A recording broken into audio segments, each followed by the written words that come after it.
मौसम ताहिर है। अच्छा मौसम, यहीं से हैं या बाहर से नहीं, हैं? मैं कश्मीर, जम्मू एंड कश्मीर से। जम्मू कश्मीर से आए हैं, वह बड़ी खूबसूरत जगह है। जी। तो यहाँ पर कैसा लग रहा है माहौल ये? हाँ, बहुत अच्छा कैसी जगह है। अपना जैसा लग रहा है जहाँ पे कश्मीर में, वहाँ पे भी बहुत सारे लेक्स हैं, तो अपना जैसा लग रहा है। फ़तेह सागर आके लगता है कि सच में कश्मीर में ही। कहाँ कहाँ घूम लिया, क्योंकि ये 2-3 इस स्पॉट पर ही 2-3 चीज़ें हैं घूमने लायक, तो ये देखिए हाँ, आपने। एक्वेरियम में थे अभी तक, तो अभी यहाँ पे थोड़ा सा डिनर करने आए। अच्छा, और आगे क्या कार्यक्रम है कि त्योहार के मौसम में इसलिए आए हैं जनरे के? मैं स्टूडेंट हूँ, यहाँ पे पढ़ता हूँ अच्छा। पैसिफिक मेडिकल यूनिवर्सिटी में। स्टूडेंट हूँ मैं, BDS स्टूडेंट। अच्छा, मेडिकल की पढ़ाई आप कर रहे हैं। राइट टू हेल्थ, ये राजस्थान सरकार एक लेकर आई है नियम कानून, तो उस पर आपका कोई विचार है? क्या होना चाहिए, नहीं होना चाहिए? राइट टू हेल्थ जी। ऑब्वियसली होना चाहिए। हेल्थ एक इंसान के लिए सबसे पहली चीज़ होती है। जब वो इंसान एग्जिस्ट करेगा तभी उसके बाकी सारी चीज़ें हैं, तभी वेल्थ है, तभी फैमिली है, जब हेल्थ है। और मुझे लगता है कि ये अभी इम्प्लीमेंट नहीं होना चाहिए, सबसे पहले होना चाहिए था। इसमें एक चीज़ था, जो डॉक्टर्स विरोध पर आ गए थे, डॉक्टर हड़ताल चल रही थी इमरजेंसी शब्द को लेकर, क्योंकि इस कानून में कहा गया कि अगर इमरजेंसी कोई केस है तो प्राइवेट अस्पताल हो, सरकारी अस्पताल हो, प्राथमिक उपचार जो है उससे मना नहीं कर सकते। ये एक बाध्यता अस्पतालों के लिए और डॉक्टर्स के लिए कर दी गई, तो इसका विरोध बड़ा डॉक्टर्स ने किया। मुझे इसकी उतनी जानकारी नहीं है, क्योंकि डॉक्टर्स जो जिस चीज़ के लिए विरोध कर रहे होंगे तो वो उनका कोई इशू होगा, मैं तो नहीं जानता हूँ और मैंने सुना भी नहीं है इसके बारे में। विरोध, चूंकि मैं बता देता हूँ कन्फ्लिक्ट कहाँ था इमरजेंसी शब्द को लेकर कि कैसे डिफाइन हो इमरजेंसी शब्द को लेकर, और ये कहा था कि अगर इसको इस तरीके से इम्पोज किया जाएगा तो कहीं ना कहीं ये डॉक्टर्स के लिए एक ऐसा कानून बन जाएगा, काला कानून बन जाएगा, कोई भी आरोप लगा देगा कि इमरजेंसी केस था। तो इस तरह की चीज़ें, तो फिर ये जो कॉन्ट्रडिक्शन और कन्फ्लिक्ट आता है राइट टू हेल्थ में, आपने कहा कि ये लागू होना चाहिए, तो ये कॉन्ट्रडिक्शन, चूंकि आप मेडिकल की पढ़ाई कर रहे हैं और शायद मुझे लगता है इमरजेंसी शब्द आप लोगों की जो पढ़ाई है उसमें डिफाइन किया गया होगा, तो मैं समझ चाह रहा हूँ कि ये कॉन्ट्रडिक्शन कन्फ्लिक्ट कैसे ख़त्म होगा। ये जो आपने बोला कि राइट टू हेल्थ का जो ये अमेंडमेंट हुआ है, ये सही चीज़ है, लेकिन इसमें एक ही क्या बोलते हैं इसको, एक ही चीज़ को नहीं रखना है, इसमें दोनों को एडजस्ट करना है। एक डॉक्टर भी है इसमें और पेशेंट भी है। हम पेशेंट को ये हक नहीं दे रहे, हम दोनों को दे रहे, दोनों एडजस्ट होने चाहिए, दोनों के राइट्स इसमें एडजस्ट होने चाहिए। वो है कि डॉक्टर को कोई आपत्ति नहीं होनी चाहिए, डॉक्टर की अपनी पर्सनल लाइफ पे कोई आपत्ति नहीं होनी चाहिए, डॉक्टर पे कोई इल्ज़ाम नहीं लगाना चाहिए कि आपने इमरजेंसी पे कोई ऐसा केस आया तो उसमें वो हैंडल नहीं कर पाया तो उस पर कोई केस आ गया।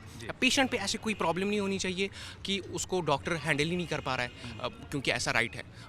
राइट है, ये सही चीज़ है, लेकिन उसमें दोनों इंक्लूड होनी चाहिए, दोनों के लिए कंफर्टेबिलिटी होनी चाहिए। चलिए ठीक है, सोशल सिक्योरिटीज़ को लेकर ये राजस्थान सरकार बात कर रही है कि सोशल सिक्योरिटी हो, इस पर क्या विचार है? यूथ भी हैं, आप मेडिकल की पढ़ाई भी कर रहे हैं, कोई भूखा ना मरे, कोई इलाज के अभाव में ना मरे, इसके लिए एक कानून बनाना। विरोधी कह रहे हैं कि भाई आप तो फ्री में रेवड़ी बांट रहे हैं क्योंकि चुनाव है, तो सोशल सिक्योरिटी की टर्म जब आती है और फिर उसको रेवड़ी कह दिया जाए, हर एक राज्यों में हो रहा है कि जहाँ पर सत्ता पक्ष में कोई है तो वो ऐलान कर रहे हैं। अगर सोशल सिक्योरिटी, ये सारी चीज़ें, ये सारे मुद्दे इलेक्शन के टाइम पे उठाए जाएंगे तो ये ऑब्वियस सी बात है कि अपोजिशन इस बात पे बात करेगी।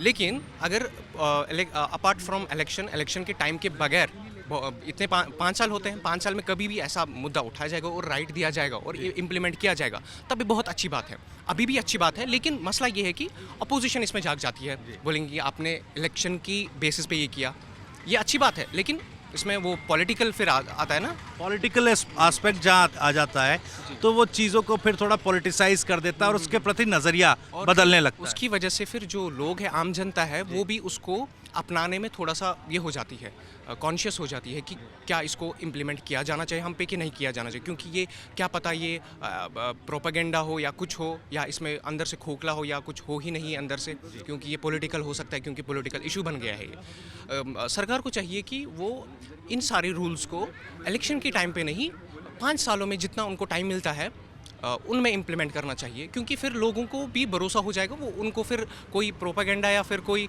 ऐसा करना नहीं ना पड़े फिर इलेक्शन के टाइम पे। एक आखिरी सवाल मैं आपसे पूछूंगा, बहुत अच्छी बातचीत आपसे हुई, लेकिन आप जम्मू कश्मीर से हैं, यहाँ पर पढ़ाई कर रहे हैं, आपने इस साल भर पहले जो यहाँ पर एक हत्याकांड हुआ उसके बारे में सुना होगा, उस तरह की चीज़ें, चूँकि आप यूथ भी हैं, उस पर एक आपका कमेंट मैं चाहूँगा। वो अब दुनिया में कहीं पे भी कोई भी कंट्री हो, कोई भी देश हो, कहीं भी जगह हो, वहाँ पे ऐसी कोई चीज़ हो, उसको कोई एक्सेप्ट नहीं कर सकता है। ना ही हिंदू, ना ही मुस्लिम, कोई इंसान इस चीज़ को एक्सेप्ट नहीं करेगा, चाहे कितना भी बड़ा इशू हो, क्या भी रीज़न हो।